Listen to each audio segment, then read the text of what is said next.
मुगलों की सेना के पांव उखड़ चुके थे। कोई चीत्कार कर रहा था, कोई उल्टे पांव भाग रहा था और सम्राट की सेना अविचलित समुद्र की भांति बढ़ी चली गई। सोमनाथ मंदिर शास्त्रों में कही गई उस बात को प्रमाणित करता है जिसमें कहा गया है कि सृजन की शक्ति विनाश की शक्ति से बड़ी है। तो कौन था यह योद्धा जिसने औरंगजेब को इतना व्यथित और भयभीत करके रखा था?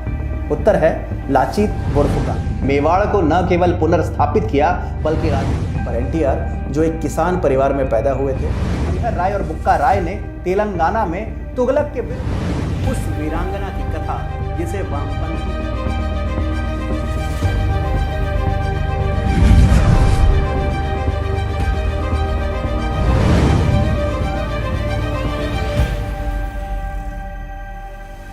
इतिहास क्या है?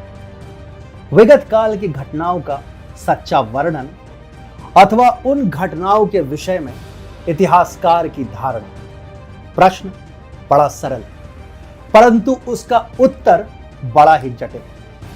नमस्कार, मैं हूं अतुल मिश्रा। 14 अप्रैल 2019 को मैंने इन्हीं शब्दों से प्रारंभ की थी हमारी श्रृंखला अनटोल्ड हिस्ट्री, जो हमारा आज तक का सबसे महत्वपूर्ण और सबसे प्रसिद्ध प्रयोग। कमेंट के रूप में लाखों पाठकों ने हमें सराहा, हजारों पत्र प्राप्त हुए और संदेशों की तो गिनती ही वर्णनातीत है। इसी उद्देश्य के साथ मैंने यह श्रृंखला प्रारंभ की थी और इस प्रेम, इस सम्मान और ज्ञान के प्रति भारतवासियों की प्रतिबद्धता ने मुझे और मेरे दल को अत्यंत प्रेरित और प्रभावित किया। परंतु तत्पश्चात चीन ने फैलाई कोरोना वायरस महामारी और हर व्यवसाय की तरह टीएफआई मीडिया पर भी विपत्तियों के घने काले मेघ आच्छादित हो गए।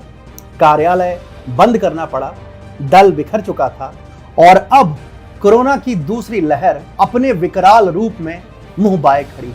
परंतु दिनकर के शब्दों में, तू जीवन का कंठ भंग इसका कोई उत्साह न कर, रोक नहीं आवेग प्राण के संभल संभल कर आह न कर, उठने दे हुंकार हृदय से जैसे वह उठना चाहे, किसका कहां वक्ष फटता है तू इसकी परवाह न कर। तो इसी सोच के साथ आपके धैर्य की परीक्षा समाप्त होती है, क्योंकि मैं लेकर आ रहा हूं अनटोल्ड हिस्ट्री का दूसरा पर्व। अब से हर शनिवार रात 9 बजे मैं अतुल मिश्रा लेकर आऊंगा किसी ऐसे योद्धा की कथा जिसे वामपंथी इतिहासकारों ने इतिहास में कभी जगह नहीं दी। जय हिंद, जय श्री राम।